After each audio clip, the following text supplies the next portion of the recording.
Hey guys, welcome back. So in this video, we'll be discussing on the thermal analysis problem number one. So this is a composite wall based on heat conduction.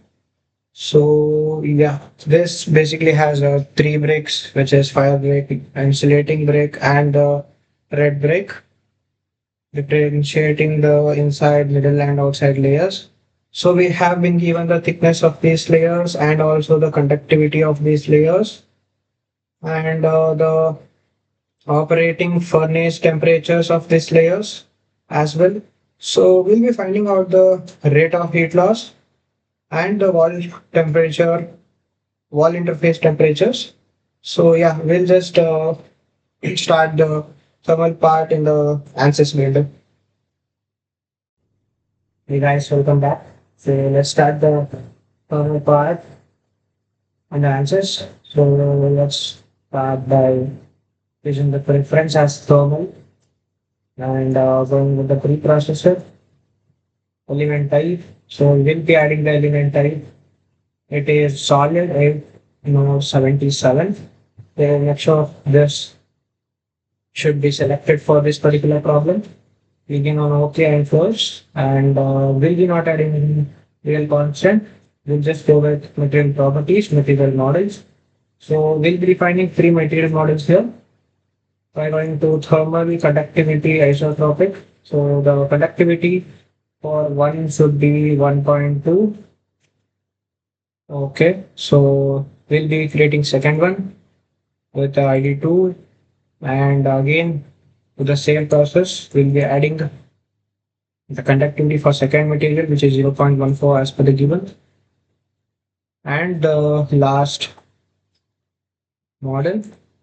Let me define it, and let us add the conductivity 0.85. Just close it.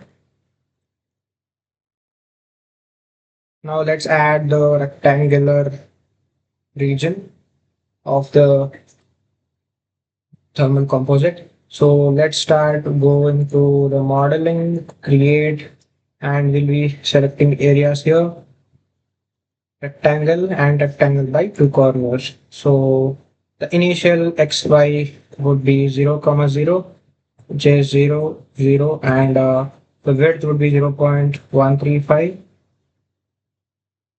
and the height would be taken as, we'll be assuming it as 1. Clicking on OK. So the left part is created. Now we'll just create a middle part of rectangle going with the x-axis, which is 0.135, and the y would be 0, and the width would be 0.075.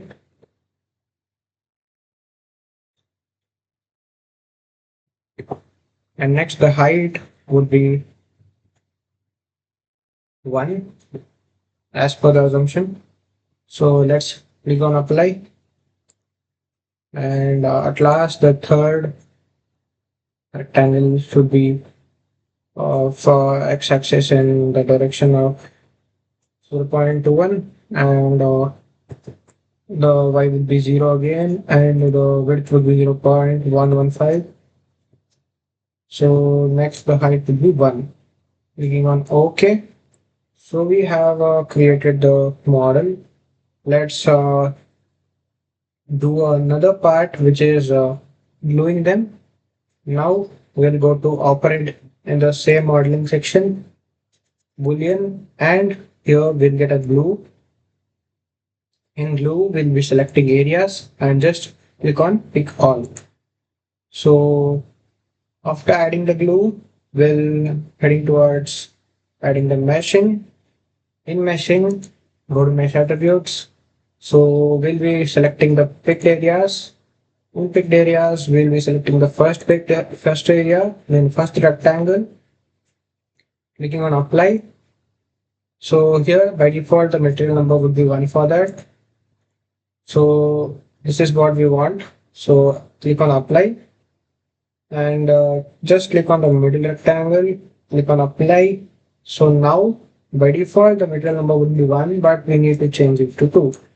So just click on apply, and the third one, same procedure, clicking on OK, and the third one, third material number.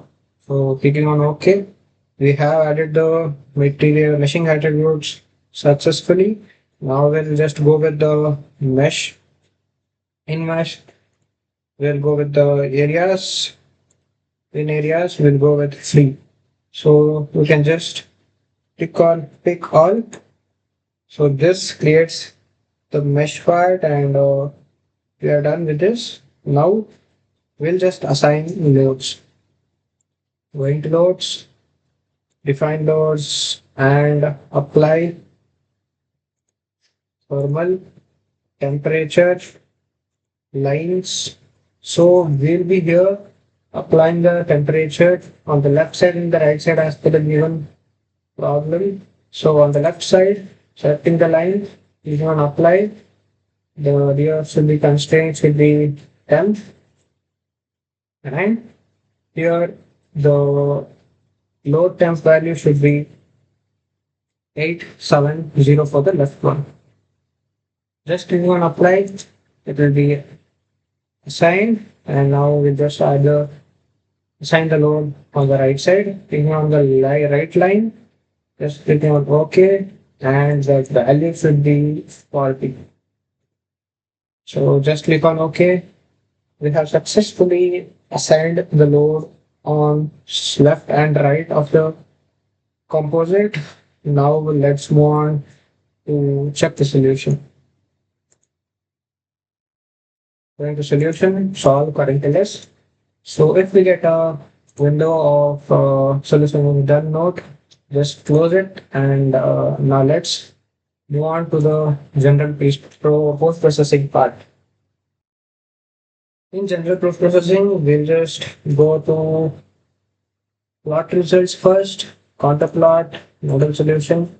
So in nodal solution, we'll just go with the DOF solution and nodal temperature. Clicking on OK, we'll get this. So we need to determine the temperature at these points at the edge of every rectangular columns. So just clicking on query results. In query results, we'll go to subgrid solution. Make sure the DOF solution and temperature temp is selected. So it will be selected by default. Clicking on OK. Just click on the left edge point. So the 870 value which we had assigned is as it is, and we'll be determining the in between point of this, which is the left and the middle rectangular part. So we'll just check the temperature in between them. Just clicking on it, we'll get the 750 degrees Celsius.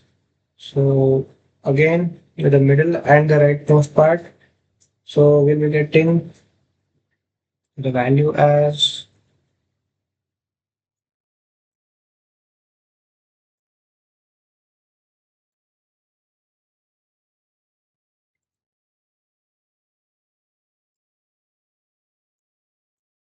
so it's 183.322 degrees Celsius.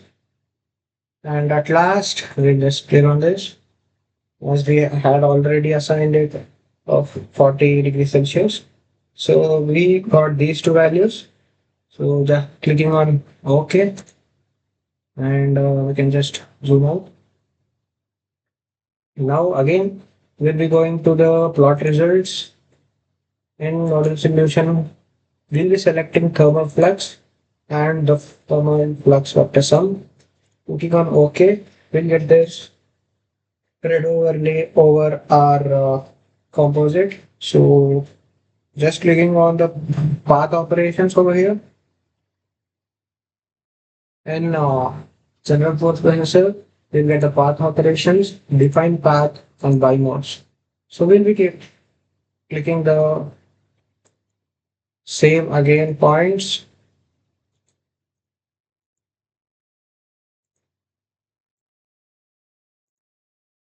So Just clicking on them and clicking on OK.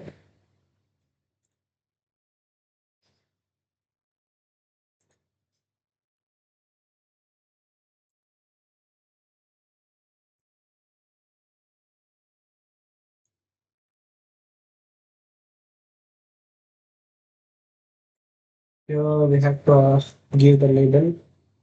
Clicking on OK now, we'll get the points. And now we'll have to go to map onto path.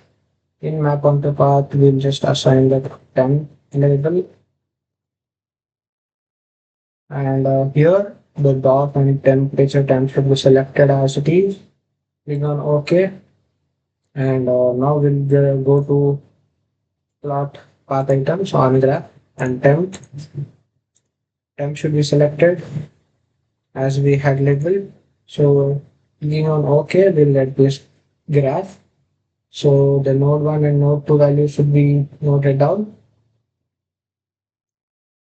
And this completes the problem of thermal analysis. Thank you for watching.